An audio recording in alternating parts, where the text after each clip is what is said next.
All India Majlis-e-Ittehadul मुस्लिमीन हैदराबाद के अंदर 9 सीटों पर चुनाव लड़ती है, लेकिन जीत सिर्फ 7 सीटों पर मिलती है। आपको बताते चलते हैं कि किन किन सीटों पर ऑल इंडिया मजलिस-ए-इत्तेहादुल मुस्लिमीन जीत पाती है। पहली सीट आती है बहादुरपुरा, जहां पर ऑल इंडिया मजलिस-ए-इत्तेहादुल मुस्लिमीन ने मोहम्मद मुबीन को खड़ा किया था। वहीं मोहम्मद मुबीन 89,451 वोट पाकर 63,025 वोटों से जीत हासिल करते हैं और भारत राष्ट्रीय समिति BRS को हार का सामना करना पड़ता है। वहीं दूसरी बात किया जाए तो चंद्रयान गुट्टा, ये सीट है अकबरुद्दीन अवैसी, जिसे छोटा भाईजान भी कहा जाता है और भड़काऊ भाईजान, 15 मिनट वाले भाईजान और अब 5 मिनट वाले भाईजान के नाम से जाना जाने लगा है। पूरे तेलंगाना के अंदर अकबरुद्दीन अवैसी सबसे ज्यादा वोट पाने वाले व्यक्ति हैं, जो 1 लाख के करीब वोट पाते हैं और 81,000 कुछ वोटों से वो विजय बनते हैं। उनके अपोजिट पार्टी भारत राष्ट्रीय समिति BRS सिर्फ 18,000 वोट ही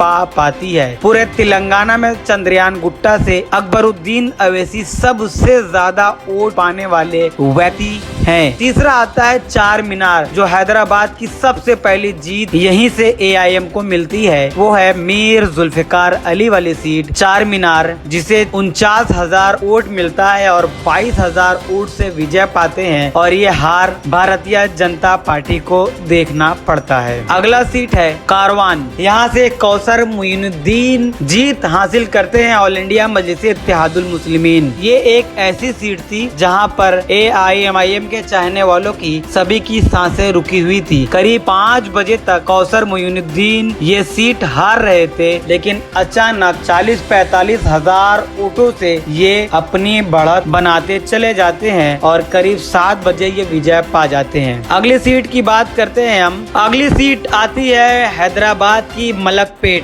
ऑल इंडिया मजलिस-ए-इत्तेहादुल मुस्लिमीन यहाँ पर अहमद बिन अब्दुल्ला बलाला को खड़ा करती है, जो यहाँ पर 55,800 वोट पाते हैं और 26,000 वोटों से कांग्रेस को हार मिलती है। 26,000 वोटों से कांग्रेस को हार मिलती है। अगली सीट की हम बात कर लेते हैं, जो सबसे हॉट सीट थी, जिसका नाम है नामपल्ली, जहां पर मोहम्मद माजिद हुसैन अली खड़े थे। यहां से मोहम्मद फिरोज खान कांग्रेस पार्टी को हार का सामना करना पड़ता है। ऑल इंडिया मजलिस-ए-इत्तेहादुल मुस्लिमीन के सबसे चहीते नेता जिसे कहा जाए और हर किसी की इस पर नजर थी, मोहम्मद माजिद हुसैन खान की सीट नामपल्ली, ये 2012 वोटों से विजय पाते हैं। अगली सीट आती है याकूतपुरा। यहाँ पर अमजदुल्ला खान मजलिस बचाओ तहरीक MBT पार्टी से टक्कर देते हैं ऑल इंडिया मजलिस-ए-इत्तेहादुल मुस्लिमीन को जफर हुसैन से। एक कांटे की टक्कर थी, कभी जफर हुसैन आगे होते हैं तो कभी अमजदुल्ला खान। लेकिन बात कर लेते हैं, ये पहले करीब सुबह 10 बजे से लेकर दोपहर 2 बजे तक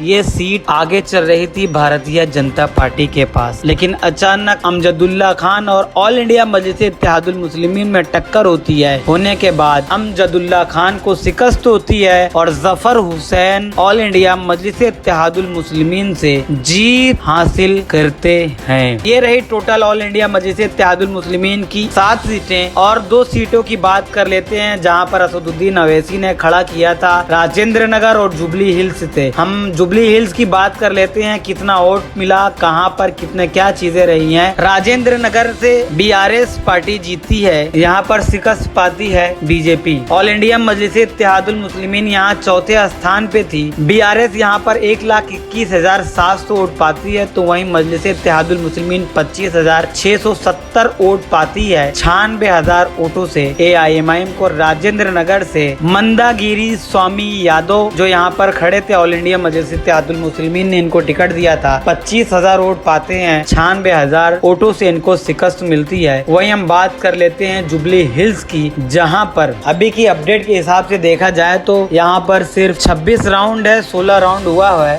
BRS और कांग्रेस में टक्कर चल रही है। यहाँ पर MD राशिद फरजुद्दीन को चौथे स्थान पे हैं, जो सिर्फ 6,000 वोट पाए हैं अभी तक। बाकी 7 सीटें जो असदुद्दीन अवैसी जीत चुके हैं तेलंगाना तेलंगाना के अंदर जो उनकी पुरानी सीट 2014 में ये जीते थे, वही सीटें फिर से ऑल इंडिया मजलिस इत्तेहादुल मुस्लिमीन जीत चुकी है। बने रहे इसी तरह हमारे साथ, हम कौन ऑफिशियल के साथ। ढेर सारा प्यार दीजिए। धन्यवाद। जय हिंद, वस्सलाम।